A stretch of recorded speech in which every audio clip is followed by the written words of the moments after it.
But strangely enough, there is left in the world today an area as big as the United States that's never been seen by a human being.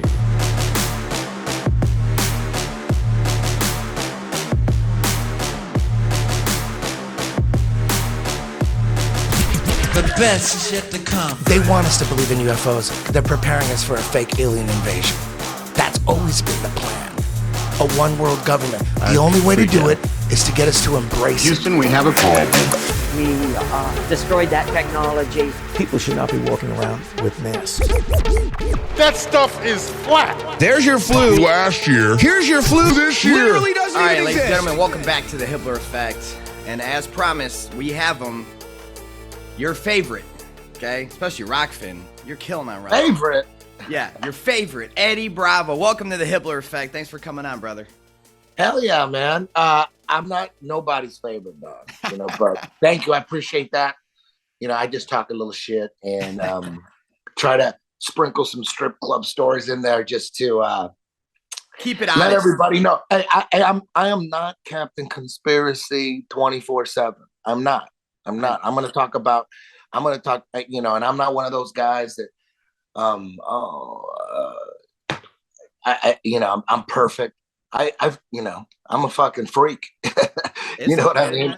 I look at it from this perspective. Well, for example, though, right now we're going to be on YouTube for the first 20 minutes. I give previews out, so we're going to keep it non-conspiratorial, standard topics for my YouTube audience. Then we'll head over to Rockfin.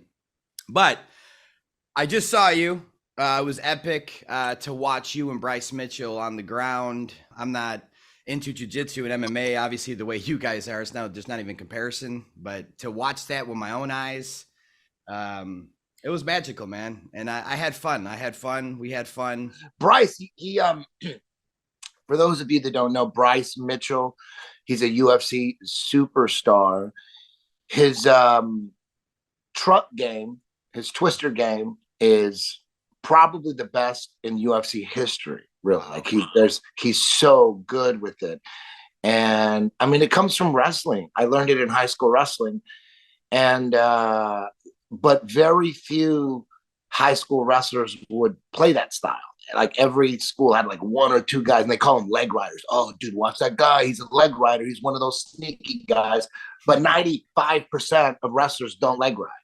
And when I wrestled in high school, when I was a freshman, I was, I hated lifting weights back then. I wasn't explosive. I wasn't strong. I was just sneaky, I guess. But there was a junior and a senior, both Mexicans. This was at Santa Ana High. And you were a freshman? I was a freshman, yeah. And there was this junior. His name was Alex Nicochea. He's a wrestler. He was a leg rider. And the only other leg rider was Jesse Barrios. He was a senior. They were the only two leg riders. They were the weird players. They did weird shit.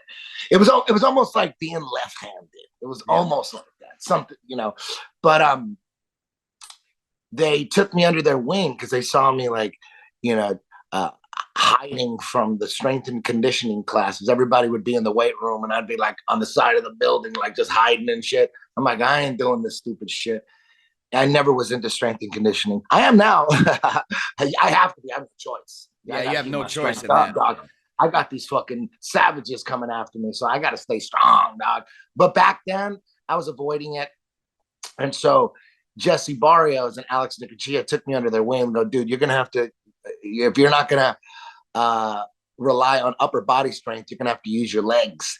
And they showed me the leg riding, the unorthodox, funky style of wrestling. It's very rare. Not a lot of people do it. And that just became my style. And Bryce, he saw some videos, because I ended up doing it in jiu-jitsu, and then people in the jiu-jitsu community would call it the twister. I didn't name it the twister. In wrestling, it's called the guillotine. Okay. But in jiu-jitsu, there's already a guillotine. There's a bunch of forms of guillotine, and they have nothing to do with leg riding. So it's confusing.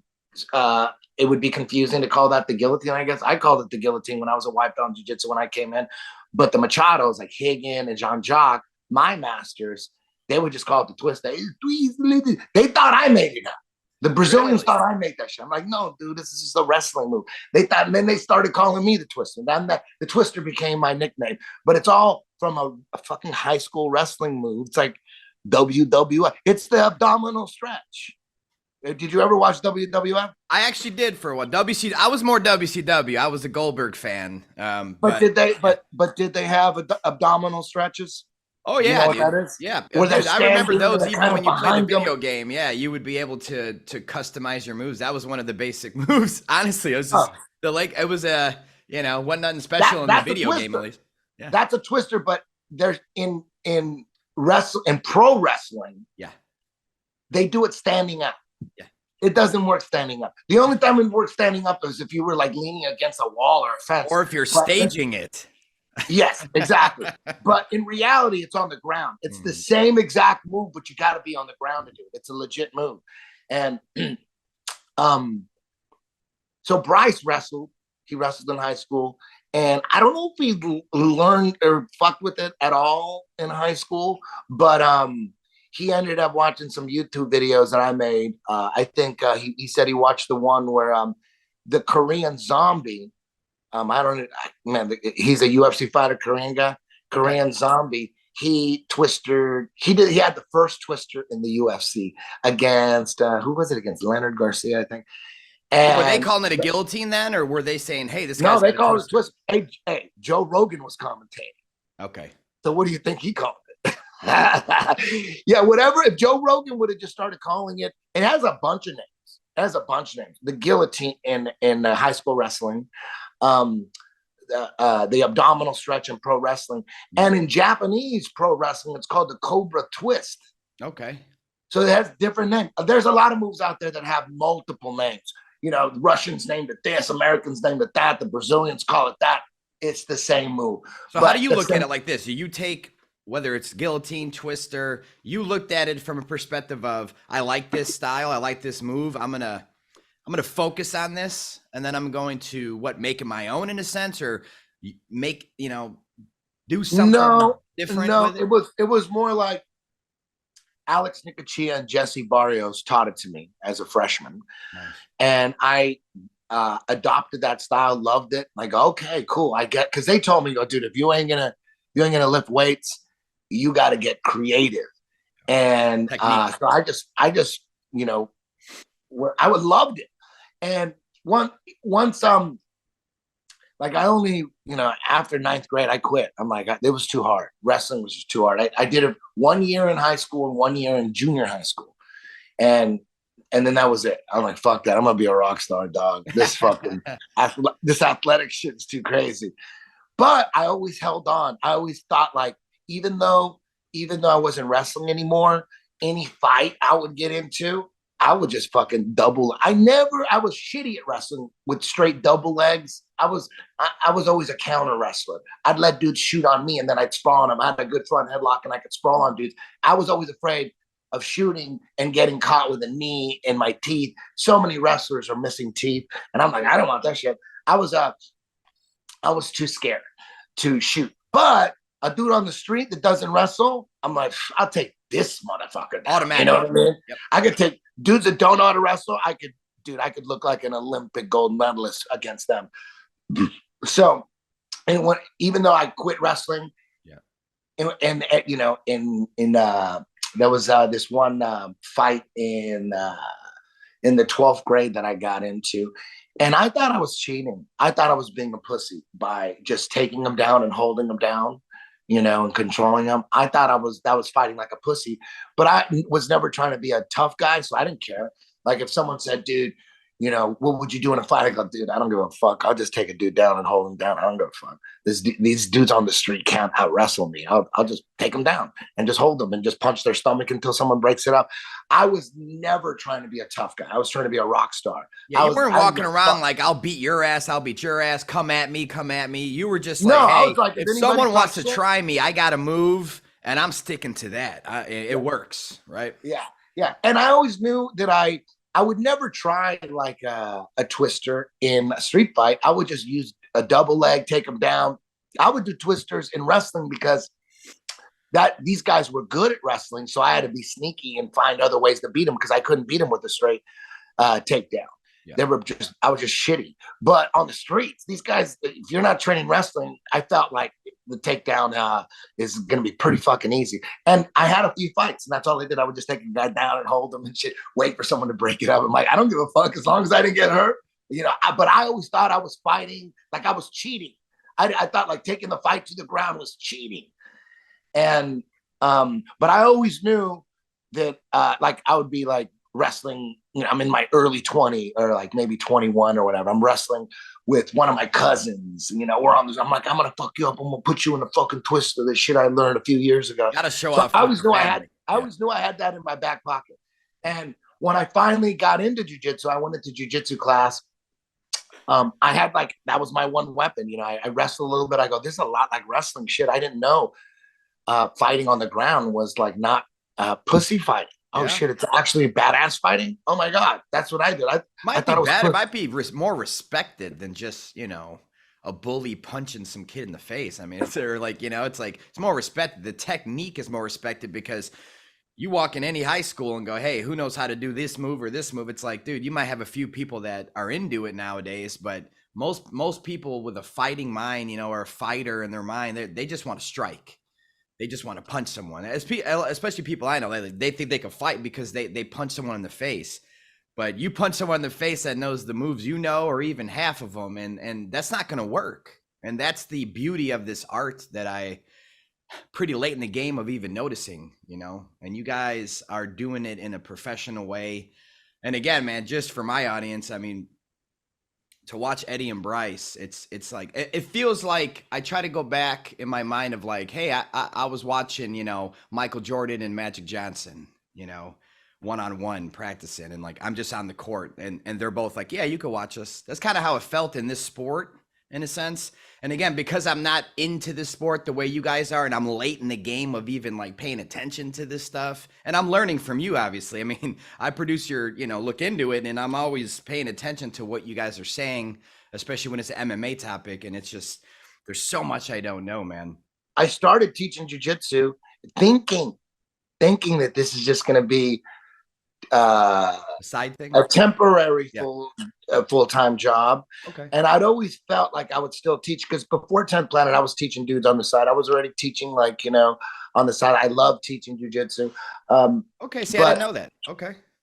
But I fully thought that I was going to conquer the music business. I really did. I thought I was going to be like Rick Rubin, you know, just this producer that great producer. Yeah. Yeah, that's what I thought. I thought I'm gonna, you know, but also be in the bands that I'm producing and play in the bands that I'm producing, but still have that. That's what I thought. Boy, was I wrong. But I never stopped making music. Like I never stopped making the best possible music that I can make. I went from project to project to project, but there was just a time where I'm like, you know what? No one gives a shit about my music. You know, there's about like 20 people worldwide that like my music, and I make my music for them. There's like, you say 20 people worldwide? Worldwide, dog. And along the flat plane. But 20 people, dude, come on. I'll tell you right now, man, although it's, you know, parody music and stuff like that, I enjoy it. It's something that I like. It's good music though, regardless of your opinion. I'm telling you, you guys are making good music, and it's good to hear, man. Well, thank you. You know, there's a book called Mastering the Metal that one of my students wrote, Zach Moore. Yeah. He basically wrote the story of what we're talking about, my musical journey and how it merged into jiu-jitsu. And it's kind of like just a backstory on 10th Planet, really. And there's a lot of music involved. And my best friend growing up, James Watson, he's a giant part of it. You know, he was my music partner since I was 16. Yeah. He was 24. I was 16. We formed a speed metal band called Resistance. He was from Arkansas, and he was on the Bryce Mitchell episode. I had James on because, you know, they're both from Arkansas. I'm Eddie Bravo, founder of 10th Planet Jiu-Jitsu with over 150 schools and over 30,000 soldiers worldwide. music has always been my deepest passion. Without that musical journey that I took, I probably wouldn't be here right now. I can't tell my music story without having my musical partner my whole life and best friend, Mr. James Watson. I said, I want to be in a band no matter what. Oh, well, there it is. I got to move to Los Angeles. I said, I got to go to that place. If this California is supporting metal. Me and James just started making music.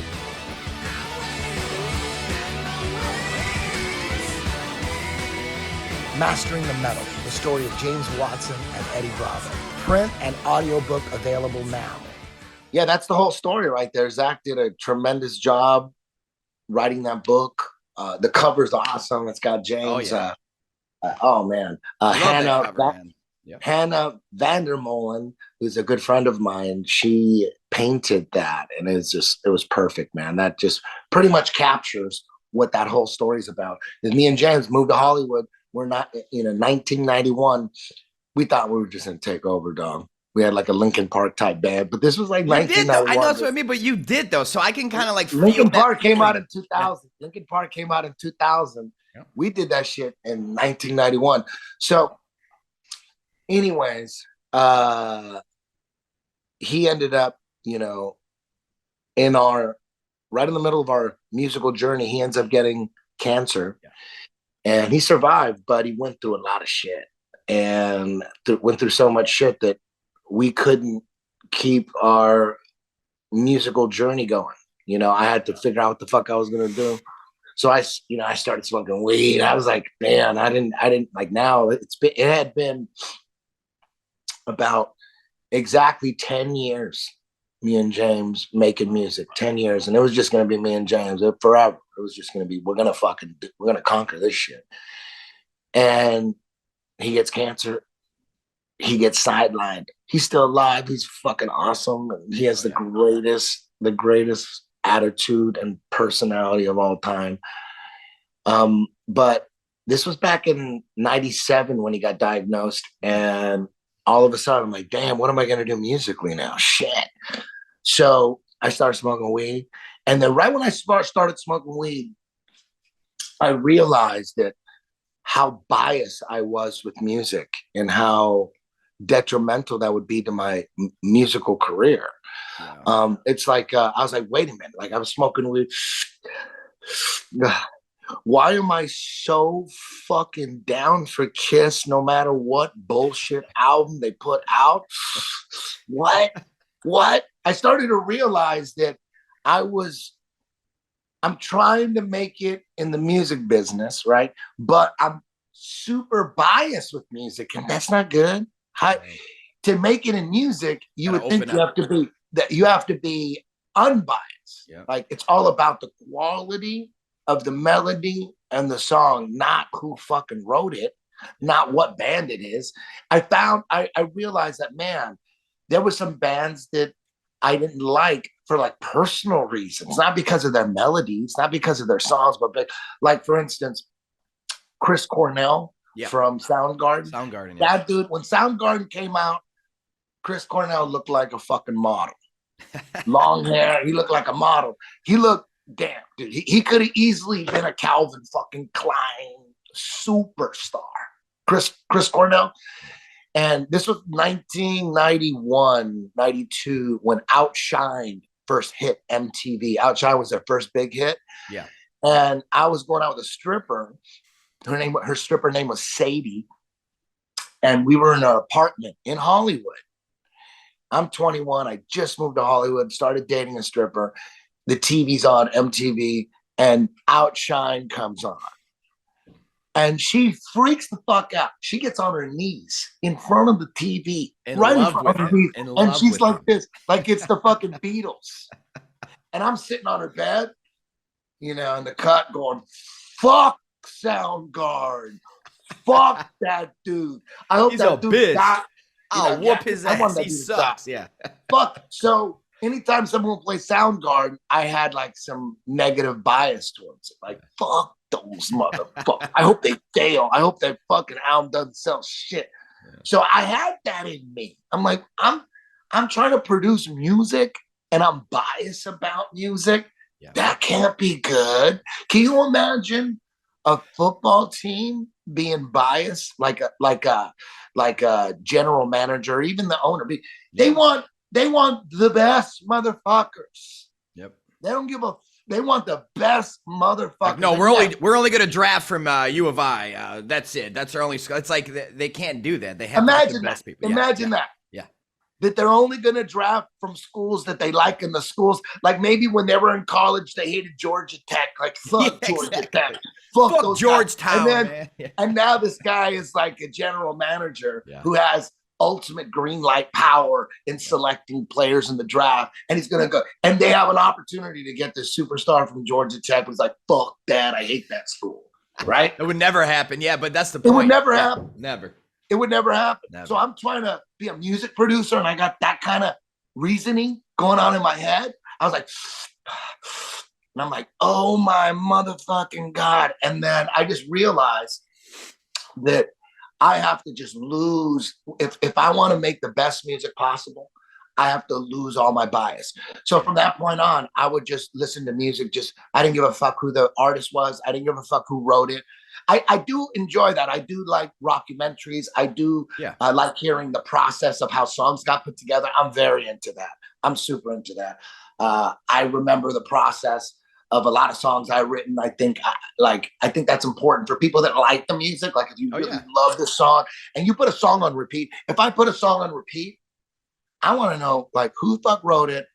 Like I want to know I would love to know the story. Yeah, if you if you could, you probably would do anything to watch even 2-3 straight days of unedited them actually creating the sound, creating the song. Yeah, because every song has got like a whole different story. Some songs are like, oh, I wrote the first line of the chorus and I wrote that 15 years ago. I had it on a tape and then I got signed. And then on our third album, we needed new shit. So I went back and looked, I'm like, oh shit, took it to the producer and he said, fuck, I'm going to take that line and we're going to make a whole song out of it. I love that It's never a stupid story. You're never really going to find a dumb story involved in any song, really. There's always a creative genius behind it. Some sort of story. A lot of times people don't remember how it came together either. Like the song Hey Joe, that Jimi Hendrix song, turns out it's a cover.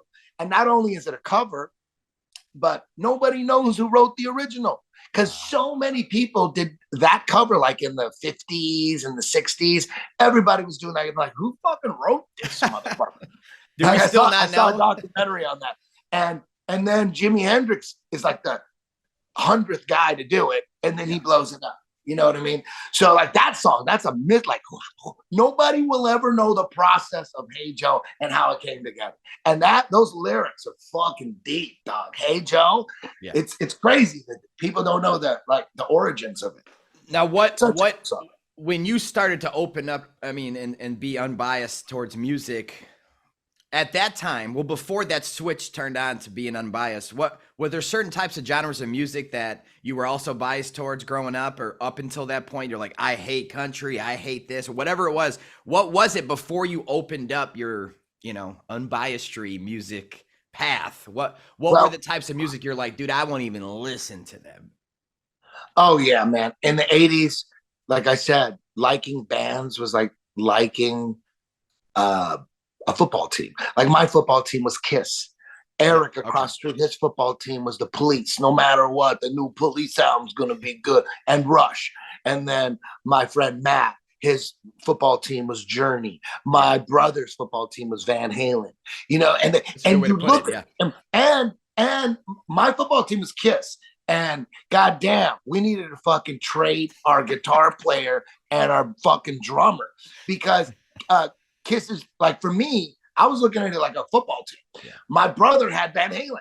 Eric had Rush and the Police. Rush. So Kiss was dealing with Rush and Van Halen. And Ace Frehley, looking back, he's a legend and I love him. I'm a big Kiss freak. But technically, he was nowhere near Eddie Van Halen or fucking Alex Lifeson from Rush. Well, so technically, Kiss was the Cleveland Browns. Kiss was the Cleveland Browns for sure. I mean, they had technically, the most loyal fans. Yeah. The most loyal fans, no matter what. They're gonna stick with Kiss no matter what, through thick and thin, through crazy nights. You know what I mean? Through whatever, through Paul Stanley doing some fucking, I don't know what he's doing, bebop music now. They're gonna stick with them no matter what. No matter what. And you're a loyal guy. Like a football team. So I had Ace Frehley. I needed another guitar. We need to trade this motherfucker. We need to cut that motherfucker. Even though he's a legend, like Ace Frehley is a legend. He's a legend. To say that is blasphemous. But you got to understand, he wasn't a legend quite back then. This was like right when it was happening, right when Kiss went through their sellout stage. They're doing disco and they're doing fucking concept records, which I love. The Elder, one of my favorite albums. But I was a kid. I didn't know what a sellout was. Yeah. All I knew is like, damn, Eddie Van Halen shreds. We need a new guitar player now. And then our drummer, Peter Criss, was even worse than Ace Frehley, technically. Tech was worse. I mean, we're dealing with Neil Peart from Rush. We were battling. People would talk shit talking shit on my drummer. I couldn't talk shit on fucking their drummer. They're talking shit on my guitar player. I'm like, God damn it. So one day my friend comes over. I play Peter Criss's shitty ass drum solo from 100,000 Years in 1975. I play that shit on my record, not on 33, on fucking the 74 or whatever it is, like real fast. Yeah. And you know one thing I just thought of right now? Huh. Isn't vinyl speed 33?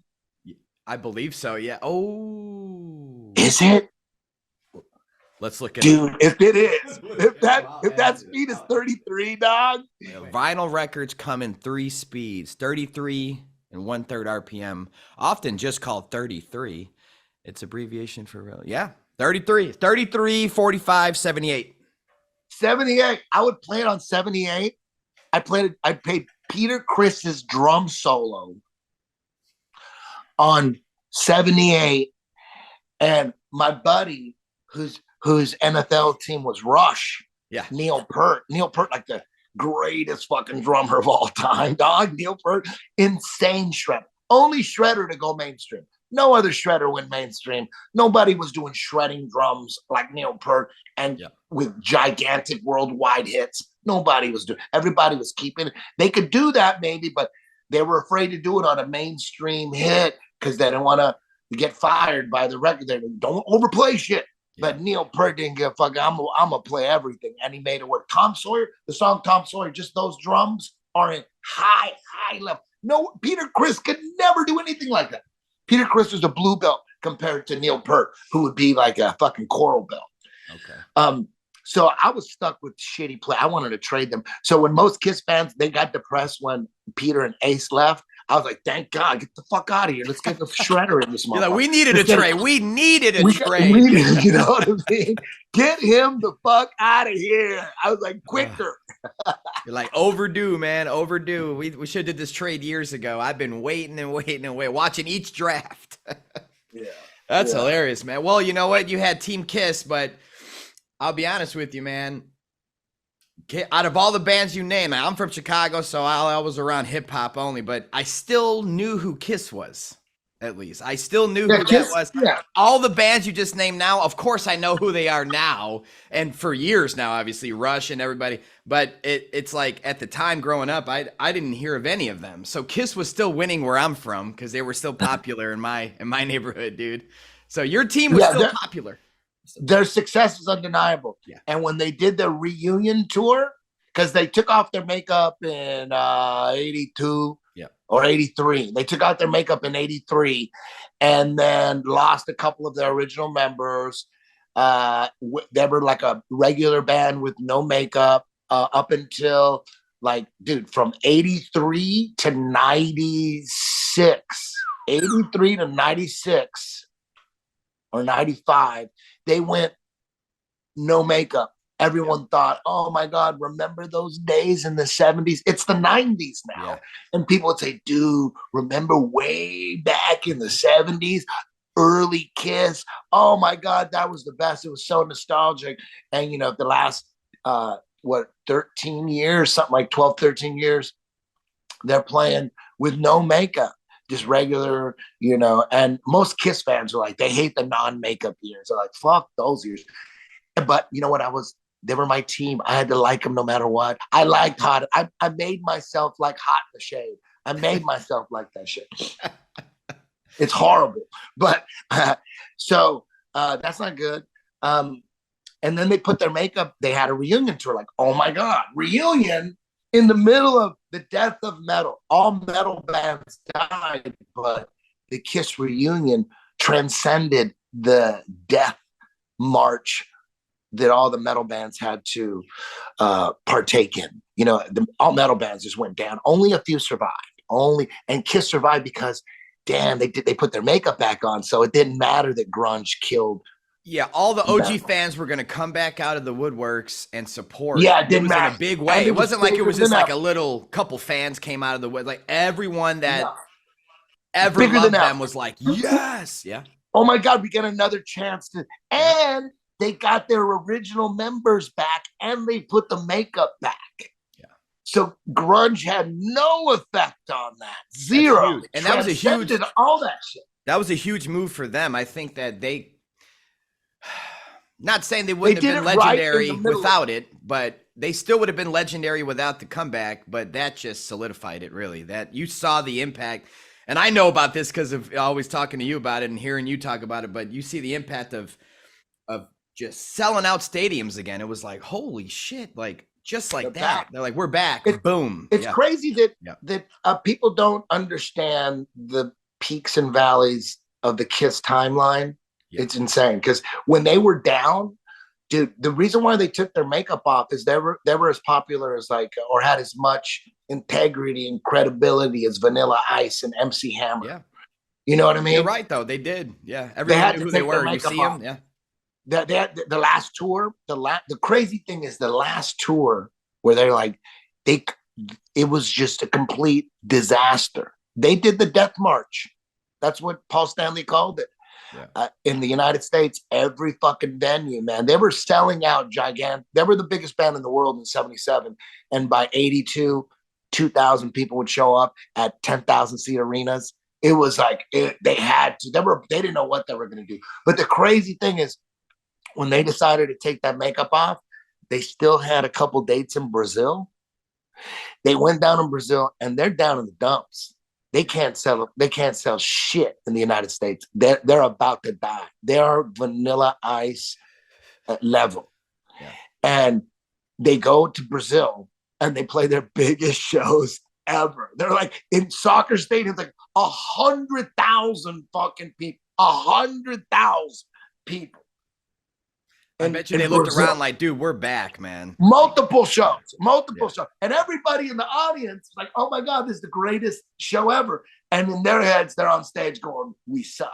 Yeah. Because they knew that was just temporary. Like the next day, all those people would be gone. Yeah. And reality would set in that they can't sell a ticket. And they can't move shit in the United States. So they decided, okay, before we quit, let's just take out our makeup and see what happens. They took their makeup off, 1983, the Lick It Up album, and it blew up. Yeah. And they're like, oh my God, shit.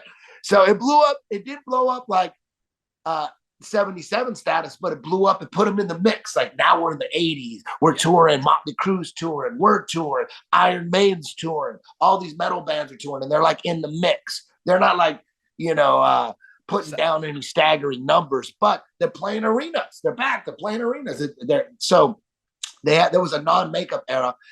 And then when when metal died and they said, fuck it, let's put the makeup back on. It's been a long ass time. It got so big and they got the original members. The crazy thing is the reason those two guys left were like they got all fucked up on coke and it was just like they just got too fucked up. They were a liability. They couldn't even find them they didn't know where the fuck they were at. They ended up making their last couple albums. They weren't even on the album. They couldn't even find them. They're like, we got to make albums. So eventually, like, we got to kick this motherfucker out. He's not even on the album. We're pretending he's on the album. He's not. We don't know where the fuck he's at. So they kick him out. So when they did the reunion, those guys the guys that came back. They were happier than anybody. They're like, oh my God. those dreams that I had of the glory days, they're fucking back. They're back. They're back. And bigger than ever. Bigger than ever. Bigger than ever. Yeah. So it's like they can't fucking believe it, because the guys that left, they weren't doing that great.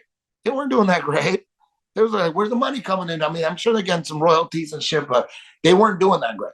They would put out albums and they wouldn't sell shit. They'd like play fucking House of Blues and shit. You know what I mean? And then now it becomes your NFL team, the Kiss band, is back in the playoffs. You're like, wait, whoa, we're back in the playoffs now? What the fuck? They just won the Super Bowl, dog. Yeah, there you go. And this was 95, before the weed, before the weed, and before James got cancer. It's 95. 95, 96. I can't fucking believe it. I get there because I never saw him with makeup. I was too young. So almost went to one show with makeup, but I was 9, and then we didn't end up going. They played Anaheim, the Anaheim Convention Center in 1979. That was on their way down. But so now they're bigger than ever. I get third row seats. I forget what it cost. Back then, it was something like $400, $375 or something like that. Now those tickets would go like for 5,000. Thousands. Oh yeah. But dude, I couldn't believe it. Finally see them. They're back. The original. Nobody, the fans couldn't believe it. Yeah. The band couldn't believe it. Bigger than ever. They sold out Detroit Tiger Stadium in like 45 minutes. That's how big it was. It was a phenomenon. And then they kept doing tours, 98, 99. And then the same thing happened. Drugs. They sucked on their instruments. They couldn't keep up. So the same 2 guys get kicked out again after like 5 years. After like the same thing happens. You think they learned their lesson? The same thing happened. So instead of replacing them with new characters, because now they have their makeup on, instead of replacing them with new characters, because the first 2 times that they left, the original guy, the drummer, was a cat, and he got replaced with a fox. Like the dude dressed like a fox. Yeah. Eric Carr. That's his replacement. And then when Ace Frehley, the original guitar player, left, he was the spaceman, iconic spaceman. He got replaced with Vinnie Vincent, who was like an Egyptian Ankh type dude. He was like an Egyptian dude. Did it affect them? I mean, did the fans care that much? Yeah. That's when they started going down. Yeah, that was all part of it. It was the music was sucking. They started doing disco type stuff. The 2 original guys left. Yeah, it was just falling apart. The way you were with Kiss was the way I was with Eminem. That's just the way. I'm just being honest to my audience. I don't even know if they know that, but it's the same. It was the same way growing up. Was Eminem. When Eminem came out, everything he did, everything he said, I was glued. I go to concerts, everything. It was the same. Probably not as powerful because I wasn't in a band, but I was producing hip hop in Chicago, and that was my dream. Is just having my own label, having my own artist. So I started my artistry production career technically in my mind as a music producer, but it was because of Eminem.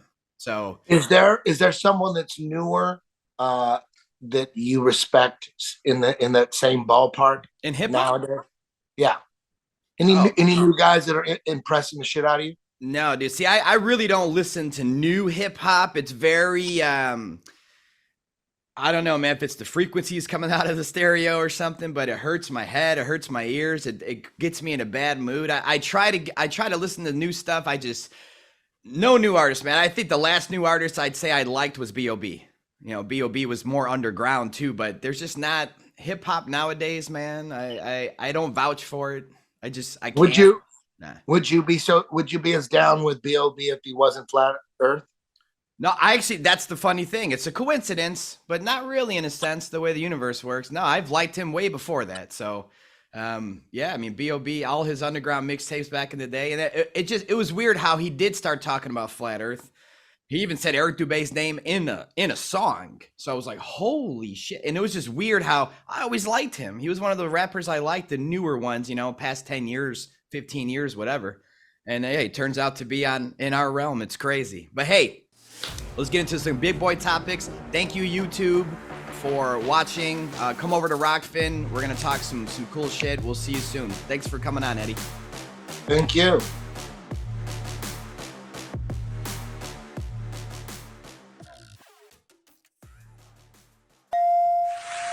I mean, it's your turn. I think I'm gonna solve it. All right, go ahead. Okay, the Earth looks pretty flat to me. Yeah, that's it.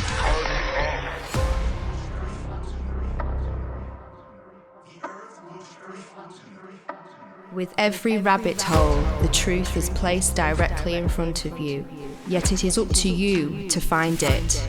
What is truth? Well, it purifies your soul. The truth can set you free. And for the millions of truthers walking every corner of our earth, I beg of you to walk with us. There's much more to life than we were told. This world is not what you think it is.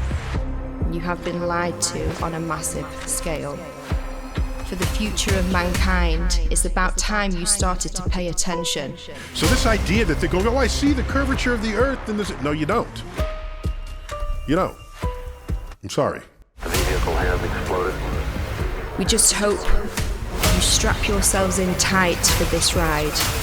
Yeah, I just stopped by because, are you aware of that there's a rumor on the internet that... Vic, did something strange happen then? Something is wrong. We have a problem. The problem is that society blindly accepts the pseudoscience narrative, but regardless of their propaganda or their agenda, they know that it's all coming to an end.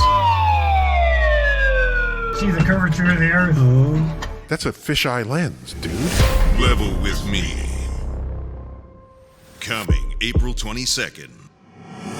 Visit levelwithmefilm.com for more information.